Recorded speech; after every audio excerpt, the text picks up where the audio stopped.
What would Europe look like today if Gaul had never bowed to Rome? Would the streets of Paris still wind toward Notre Dame? Or would they vanish beneath endless forests of oak and ash? Would we raise stone cathedrals? Or carve our prayers into bark and bone? Would French even exist? Or would we still speak the lost languages of warriors and druids carried on the wind? Alesia, one hill that decided the fate of a continent. I did not conquer Gaul to destroy it.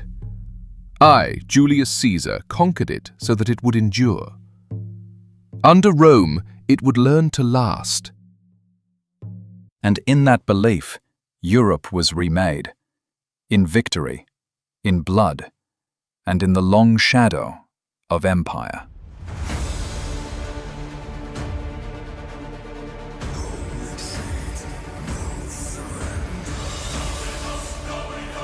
Welcome to the podcast, Battles that Shaped Europe. We shall never surrender! Today, the Battle of Alesia. Part 1. The World Before the Battle. The year is 52 BCE. Europe stands at a crossroads.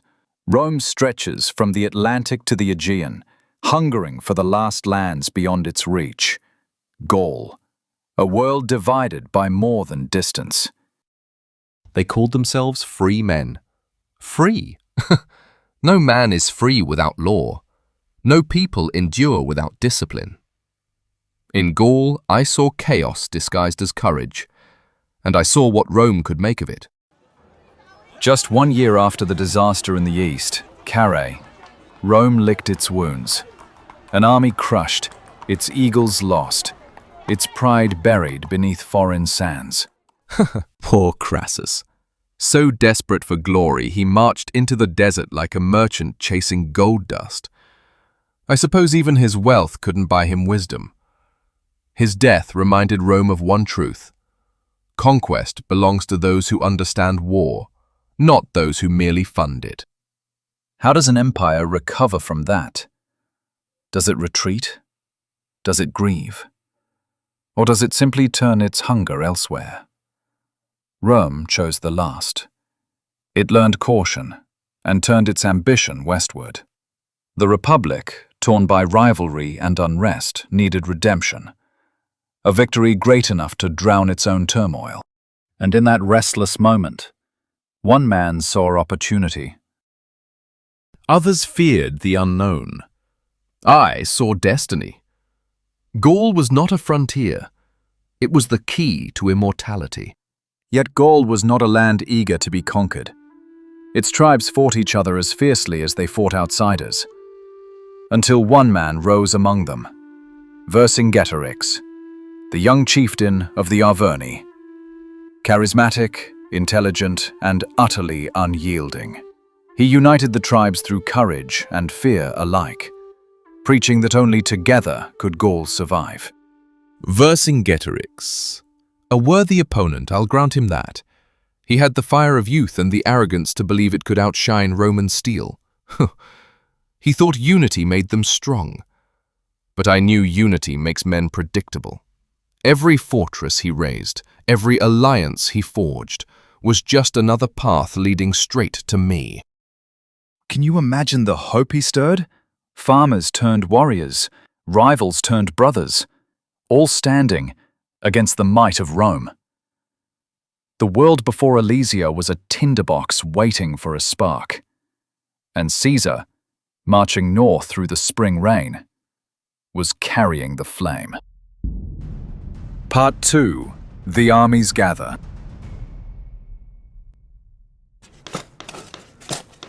The fires of rebellion sweep across Gaul. Villages burn, and the air hums with vengeance.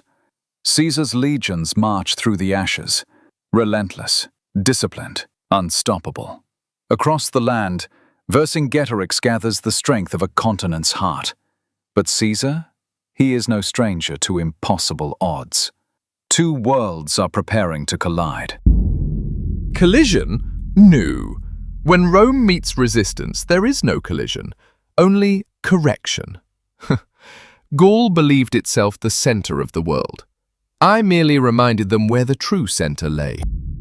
On one side, the Roman legions, veterans hardened by a decade of war, each man trained to move as part of a single, perfect machine. Discipline is their language, obedience their faith. They are not merely soldiers. They are engineers of empire, builders of roads, bridges, fortresses, and soon, the walls that would make Alesia legendary. Between 50 and 60,000 legionaries, supported by allied cavalry, march under Caesar's command. Every cohort, every centurion knows his place. Their loyalty is not to Rome, but to Caesar himself. They followed me through rivers of mud, across frozen mountains, through storms that would have broken lesser men. They didn't fight for the Senate. They fought for me, because I never asked of them what I wouldn't endure myself. Across the plains and forests of Gaul, Vercingetorix calls his people to him, the Arverni, Aedui, Senones, Carnutes, tribes once divided, now sharing one purpose. He commands between 80 and 90,000 warriors, fierce but weary, farmers, nobles, chieftains. Their armor mismatched, their courage their only shield. They believe in freedom, but can freedom stand against formation? Can passion defeat precision? Can the wild heart of Gaul break the iron rhythm of Rome? Vercingetorix's men fight with axes, spears, and longswords. But they fight for their homeland, for the soil beneath their feet and the sky above their ancestors' graves. He was clever. He lured me to Alesia, high ground, rivers, natural walls. He believed he could wait me out. He didn't yet understand. I could build faster than he could hope. The hill of Alesia, in the land of the Mandubii, rises above a wide valley, a fortress carved by nature itself. Today that place lies in eastern France, near Alise-Saint-Reine, not far from Dijon, a quiet landscape now. But beneath its soil lie the traces of one of history's greatest sieges.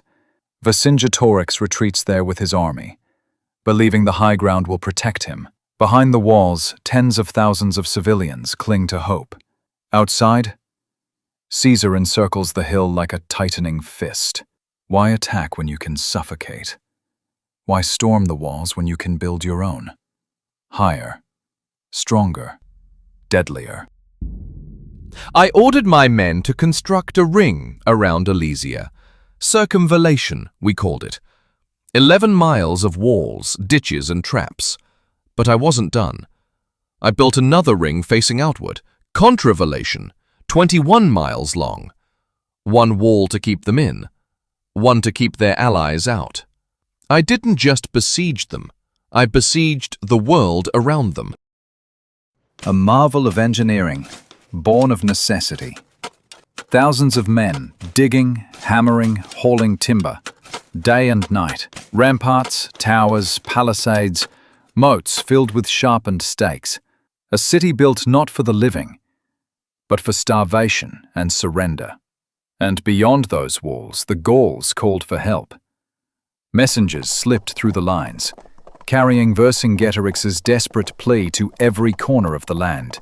An army would come, a relief force of nearly 250,000 warriors, the greatest Gaul had ever known. They would break the siege, free their king, and end Caesar's campaign forever. A relief army?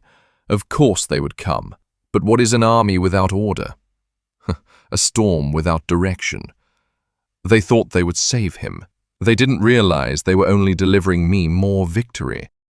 Romans are ready. The lines are drawn. The earth carved into walls of wood and stone. Now comes the test. Hunger, patience, and the brutal heartbeat of siege. This is where courage meets endurance, and where Alesia's fate is sealed. Part 3. Into the Fray.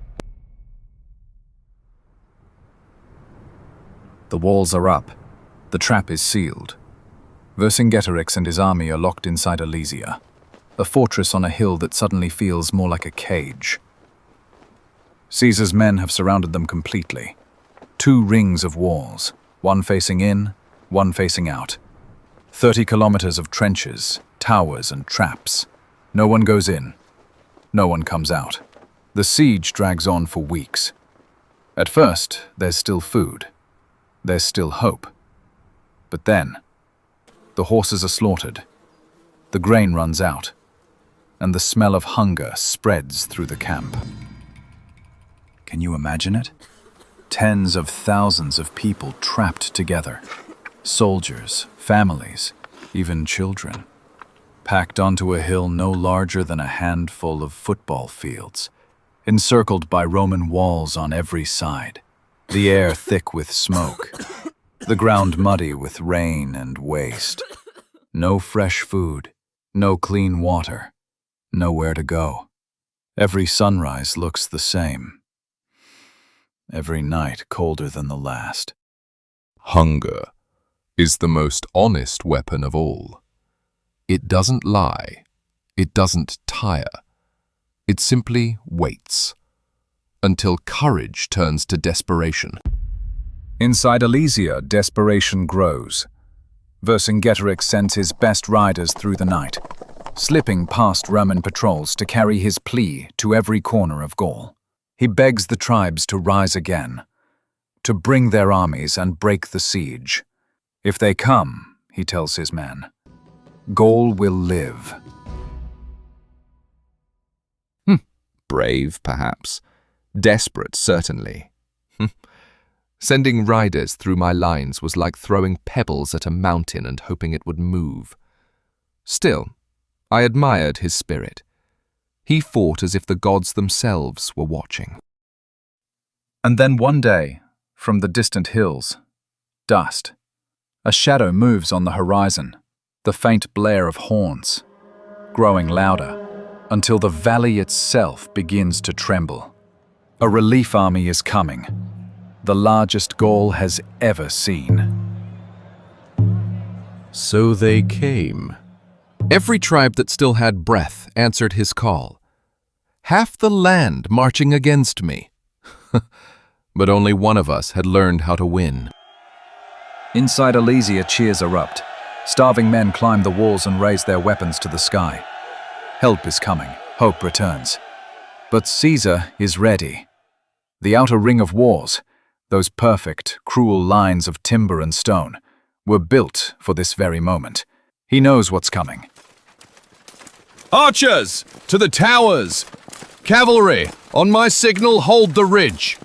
We fight both ways today. One hand against the trapped, one against their saviors. The Gauls strike first. The relief army crashes into the Roman outer wall with all its fury, and inside, Vercingetorix launches his own desperate assault. Caesar's men are caught between 2 fronts, tens of thousands on each side, a living vice of blood and steel. Shields up! Hold your ranks! Do you hear them, men of Rome? The thunder of panic. That is not our sound. Our sound is order. The noise is deafening. War cries, screaming horses, the clash of sword and shield. Dust and smoke blur the sky. Men fight so close they can smell each other's sweat and blood. Drive them back! Rome bends to no storm. If they come with fury, we answer with fire. How long can discipline stand against chaos? How long before even Roman order begins to crack? The line bends, but it does not break. Caesar rides the wall, shouting orders, his red cloak flashing through the haze like a living flame of defiance. Close ranks! Hold the ditch! Rome stands here! Every man who falls buys another heartbeat for the Republic. All day, the fighting rages. By nightfall, the valley is carpeted with the dead, yet neither side yields. At dawn, the Gauls strike again, harder, fiercer, desperate to save their king. They fight like wolves cornered. I'll give them that. But wolves do not build empires. Prepare the cavalry! This ends today! And just when the Romans begin to waver, Caesar makes his move.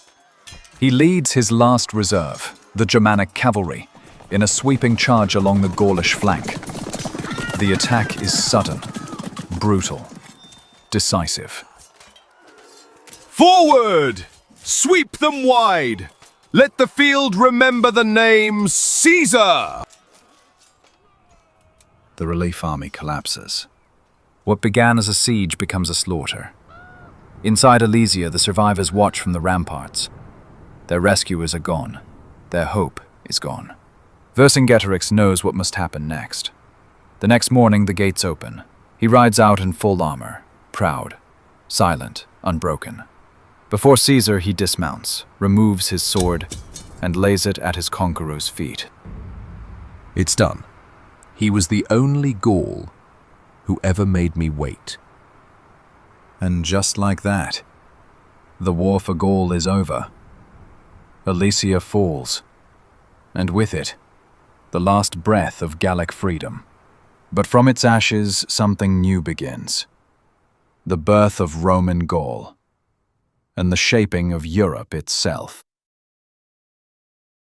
Part 4. The Price of Victory.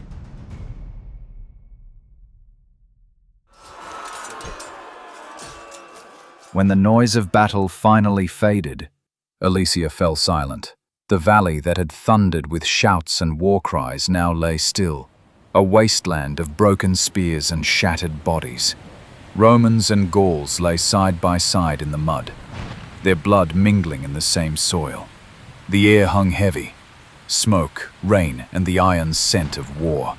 The siege had lasted more than a month. Tens of thousands had fought, tens of thousands had fallen. Caesar boasted that 250,000 Gauls were killed. But even the cautious reckonings, 80,000 dead or captured, tell the story well enough. The Roman legions lost fewer men, perhaps 12,000, yet each one paid dearly for that victory. Alesia was no longer a fortress. It was a tomb. They fought like heroes. But courage without unity is just noise before order. And I brought them order. In the days that followed, Caesar's legions fanned out across the countryside. Villages burned, the last resistance crumbled, and the survivors, the ones too weak to fight or flee, surrendered to the inevitable. Some were executed, others sold in chains. A few still fought on, here and there, in desperate rebellions that flared like sparks and died in the rain. But Alesia had broken Gaul's spirit. Within months, the land from the Pyrenees to the Rhine, all of it, bowed to Rome. 9 years of conquest were over. Europe had changed forever. What does victory feel like when the echoes fade? For Rome, it meant gold, slaves, and glory, and safety from the wild northern frontier. For the Gauls, it meant silence. Their gods forgotten, their languages swallowed, their freedom gone. And yet, conquest did not destroy Gaul. It transformed it. You cannot hold a land by blood alone. You must give it something to believe in. Rome gave them roads, law, and purpose. Because Rome did more than conquer. It connected. Latin mixed with Celtic. Roman laws replaced tribal codes. And over centuries, that blend of peoples, languages, and traditions would give birth to something entirely new. A nation we now call France. And a legacy that still shapes Europe today. Empires rise by the sword, but they endure by what they build after the fighting ends. Alesia was more than a siege. It was a turning point, a collision between freedom and discipline, between the wild and the ordered. Rome may have won the battle, but Gaul changed Rome just as deeply. From that fusion of conqueror and conquered came a new identity, the first sketch of what would become Europe. Without Alesia, there might be no Paris, no Lyon, no France as we know it. Without Gaul's fall, our languages, our borders, even our idea of the West would trace a different line. Alesia was the end of rebellion, and the beginning of civilization as we know it. Victory is never just an ending. It's a seed. You plant it in blood, but what grows afterward, that is what history remembers. But this victory did more than reshape a province. It reshaped one man's destiny. Gaius Julius Caesar, the conqueror of Gaul, the man who turned defeat in the east into glory in the west. The riches of Gaul poured into his coffers. Its gold, its people, its land. The legions who fought for him became loyal not to Rome, but to him alone.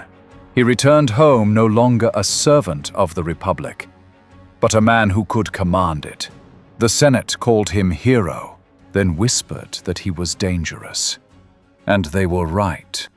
They told me to lay down my command, but I had given them an empire, and they offered me chains? In Rome, power is never shared. Caesar's old ally, Pompey the Great, once his partner in ambition, now stood as his enemy.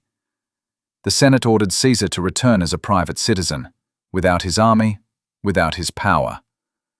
But Caesar knew what awaited him there: humiliation, maybe death. So he made his choice. He led his legions south, and at a shallow river called the Rubicon he paused and crossed it. The Republic gave me command. Gaul gave me power. Now Rome will decide which I deserve to keep. The victory at Alesia had lit the fuse that would ignite a civil war, not of empire against barbarian, but Roman against Roman. And among the officers who rode beside him was a young man named Marcus Antonius, a name history would not forget. Because one day, his loyalty to Caesar would pull him into another storm, a final battle that would decide who ruled the world. Not on Gallic soil this time, but across the blue waters of the Mediterranean, at Actium. Centuries pass, and the blood that soaked Alesia's fields turns to memory. Yet beneath the soil, the story waits. Half legend, half evidence. If we listen closely, the earth itself still remembers. Part 5. Echoes from the Past. Today, the hill of Alesia lies quiet. If you stand among the fields near Alesia-Saint-Reine in eastern France, just a short drive from Dijon, it's hard to believe this peaceful landscape once thundered with war. Vineyards roll across the hills where legions once dug their trenches. Birdsong replaces the sound of marching feet. But beneath the calm earth, history still breathes. For centuries, no one knew exactly where Alesia was.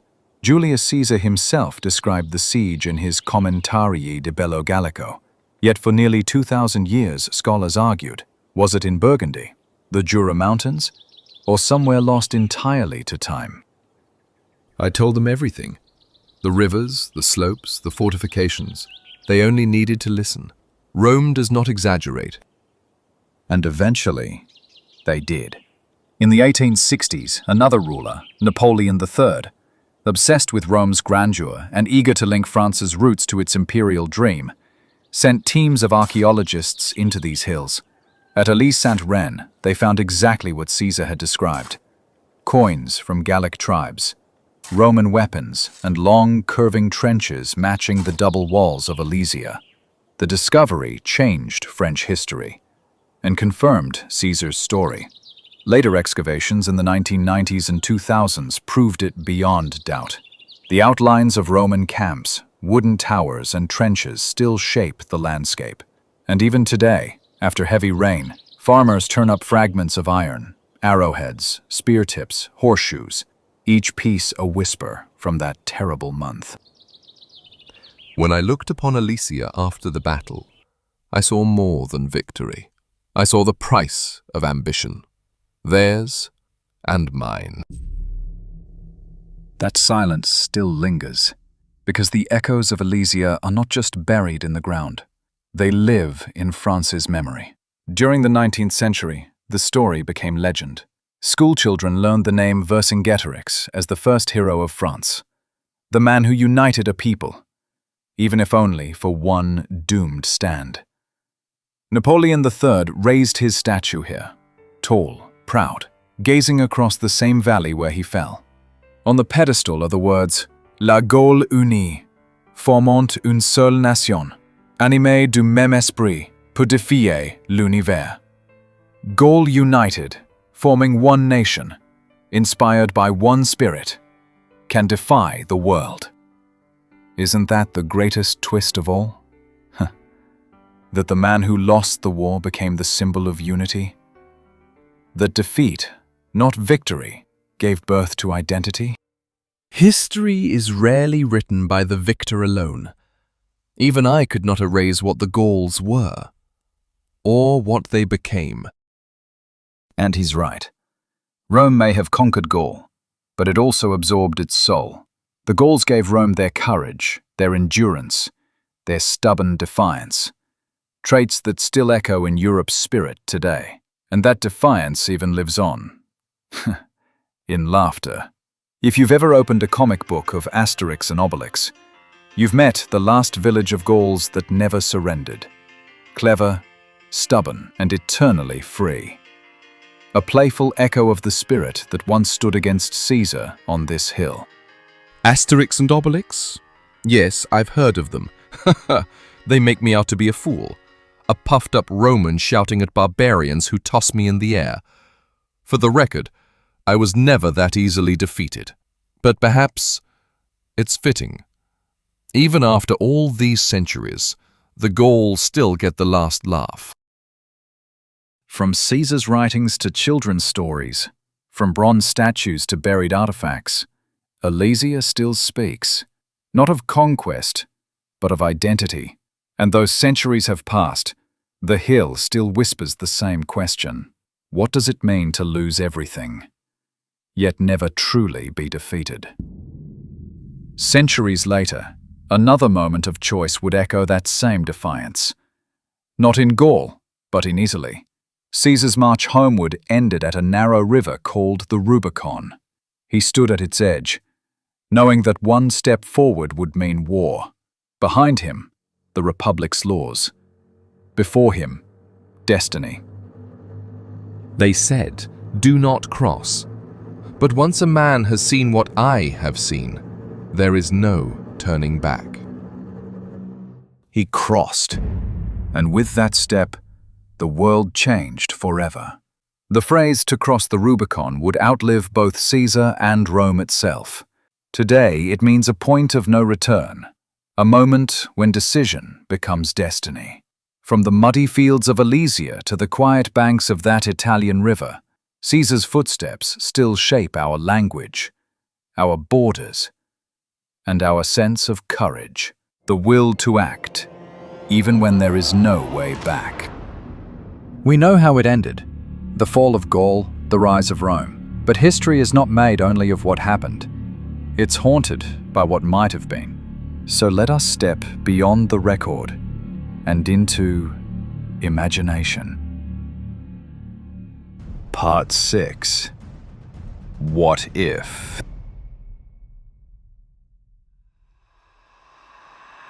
What if Alesia had ended differently?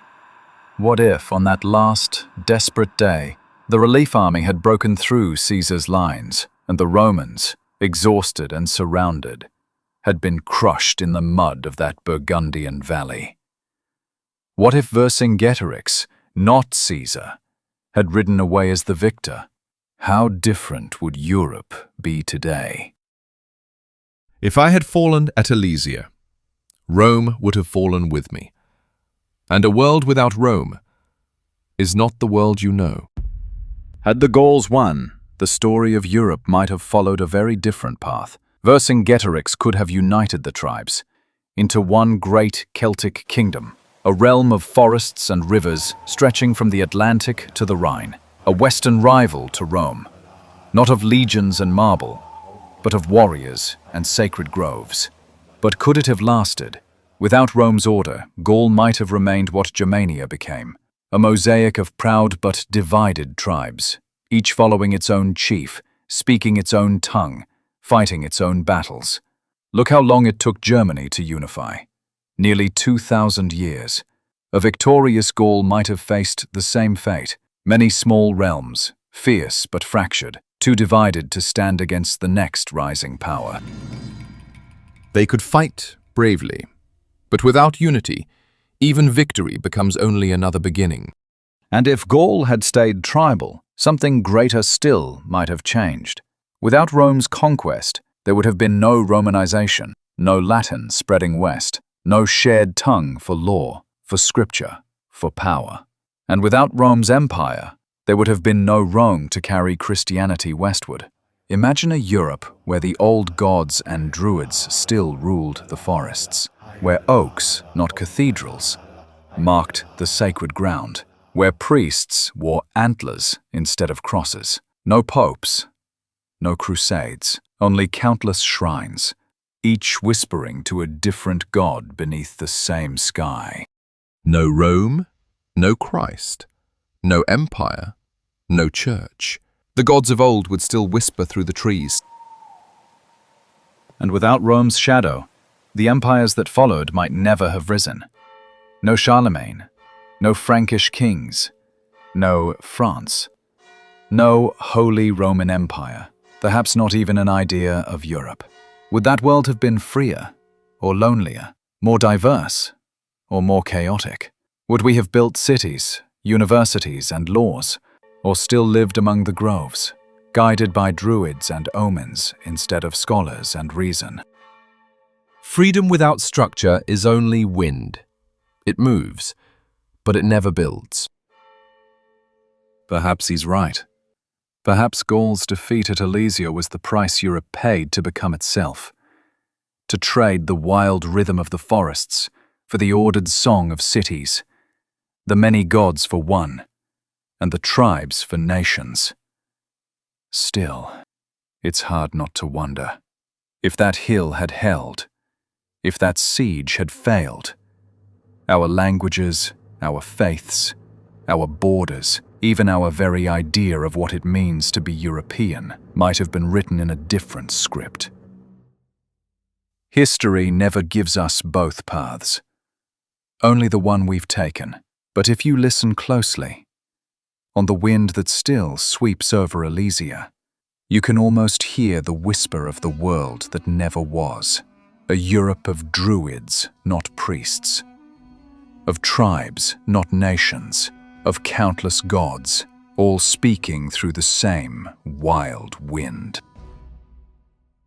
Alesia lies quiet now. The fires are long gone. Gaul is conquered. And Julius Caesar, the man who reshaped the world, stands at the very height of his power. But in Rome, power never sleeps. It whispers. It plots. Already daggers gleam in the shadows. And soon the conqueror will fall. Then fall, Caesar. Yet his story will not end with him, because his legacy, his ambition, will live on in those who followed him. I am Marcus Antonius, his general, his friend, his heir in war. I watched him rise. I watched the Senate tremble. And I will fight to protect what he built, even if Roma must burn for it. The Republic trembles. Old loyalties will shatter. Brothers in arms will become enemies. And Rome, the eternal, will turn its sword upon itself. Do you want to know what happened after the fall of Caesar? When Rome's greatest sons bound themselves by blood, not in loyalty, but in vengeance. 3 men, 3 ambitions, 1 alliance destined to shape and shatter the ancient world. Then join us next time on Battles That Shaped Europe, where the ashes ignite another, and French turns to war. The Battle of Actium, 31 BCE.